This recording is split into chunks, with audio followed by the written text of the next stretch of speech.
वो कोई तो गल है सी ना, कोई तो बात ज़रूर है मैं कदे में ऐसा की कि मैं खार दूर दूर से आके पीते हैं, करीब मैं कदा होना खुदा की रहमत है, नशा उतार में देखा तो आके पीते हैं। तो एडे वड्डे लोग सन, एडे वड्डे लोग सन पीर साहब जिन्हों ने उर्स पाक तो तुम आए हो। मैं चूँकि उर्स पाक के मौके पर फिर साडा एक मिशन है बुलंदो बाला, जिसे फिर जरूरत नहीं होंगी बाकी चीज़ां बयान करने की, तो उन्हों की मुहब्बत के पेश नज़र मैं एक गल कर देना, जो बंदा मेरे वाले साहब को बजुर्गों को मुर्शद कामिल को मुर्शद करीम को जो बंदा उत्थे पहुंचा ना बनोटियां वाली, उत्थे साडे कोल ड्राइंग रूम सी, 3-4 बोर्डां ते पूली पैली अंबां दे दरख्त लगे हुए सन। ये ड्राइंग रूम सी जिन्हें थले बोर्डां थले सफा होंदियां सन, उत्थे नमाज पढ़ते सन, उत्थे लोग आके मिलते सन, उत्थे जोर पढ़ाई असर पढ़ाई, तो शाम के करीब उत्थों उठ के फिर ਜਦੋਂ तक उत्थे मस्तर मौजूद नहीं सी बोर्डां थले, वो ड्राइंग रूम जो सी, उत्थे बैठे हाँ जो बंदा आया ना, मेरिया मुझे छोटिया छोटिया ने, वो भी मैं थोड़े वास्ते नहीं रखियां, उन्हें हस रखियां ने, वो मैं फिर कभी अपने जौक ने वट चाड़ना।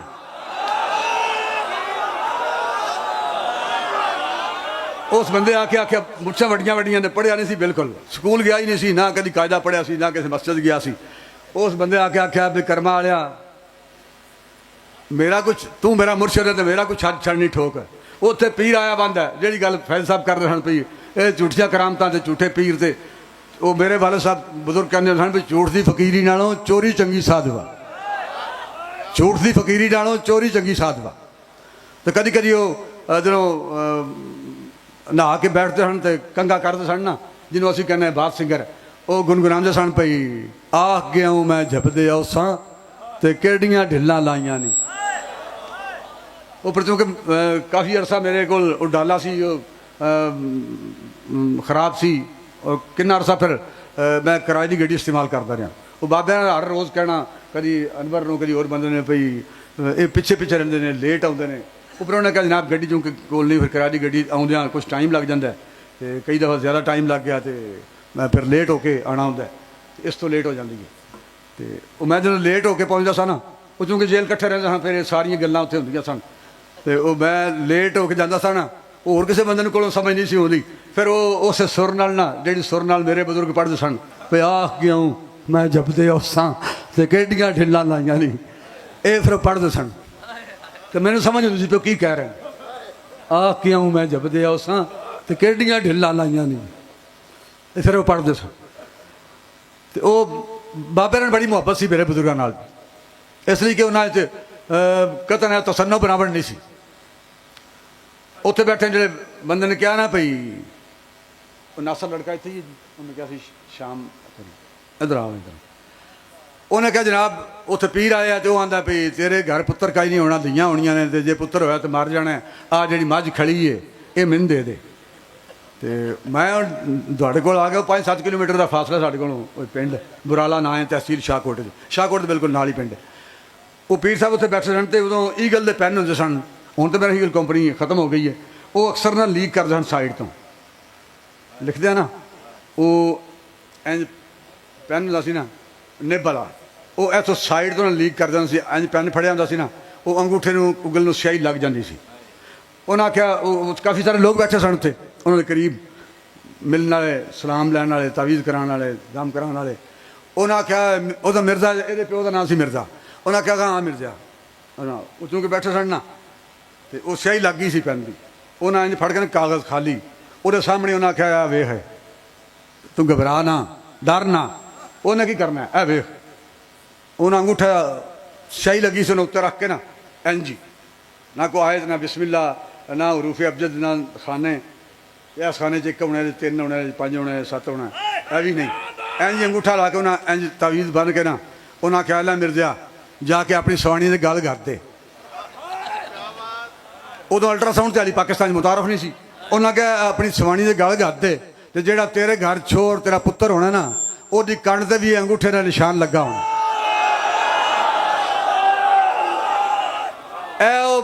ओदा बेटा पैदा होया सी,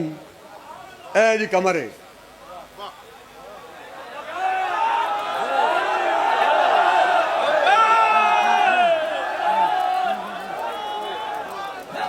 या रसूल अल्लाह लब्बैक लब्बैक लब्बैक या रसूल अल्लाह लब्बैक लब्बैक लब्बैक या रसूल अल्लाह लब्बैक लब्बैक लब्बैक या रसूल अल्लाह लब्बैक लब्बैक लब्बैक या रसूल अल्लाह लब्बैक लब्बैक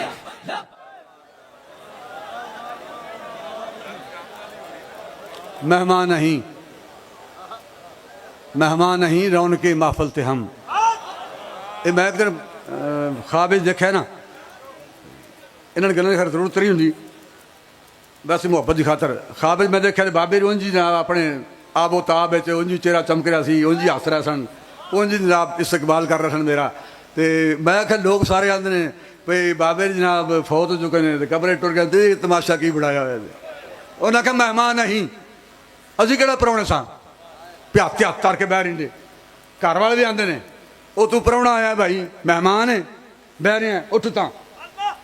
तू मेहमान है, उदा उठ काम कर जा, डंगर बाहर प्यासे खड़े ने, मेहमान बाहर बैठे ने, पानी पिला, या फलां बंदा आया उसकी गल सुन, तू मेहमान तो नहीं ना। तो बाबे ने क्या मेहमान नहीं, रौनक महफिल थे हम, असी मेहमान तो नहीं सा ना आए, असी तो रौनक महफिल था, तो असी हुजूर की गुलामी का हक अदा करने से काम किया। तो वाकई जी कमर में तकलीफ सी वो हर वक्त दर्द नाल भरी रही सी, वैसे भी साहिब दर्द सन, साहिब दर्द सन बाबे री, साहिब मुहब्बत, साहिब दिल। तो वो तकलीफ की वजह तो कमर भी दर्द नाल भरी रही सी।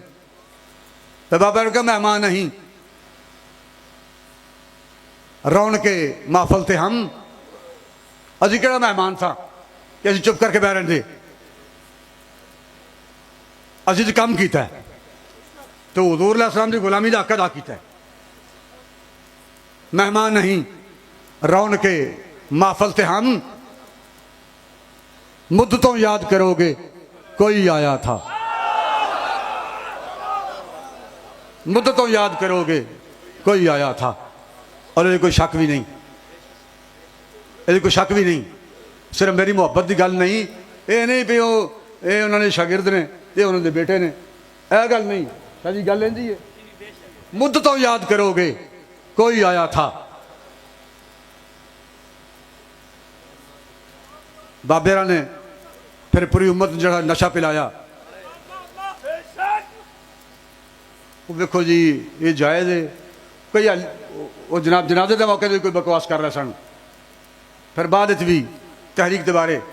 वैसे असी कभी तवज्जो नहीं दी, तो तुम भी बड़े ढिले हो।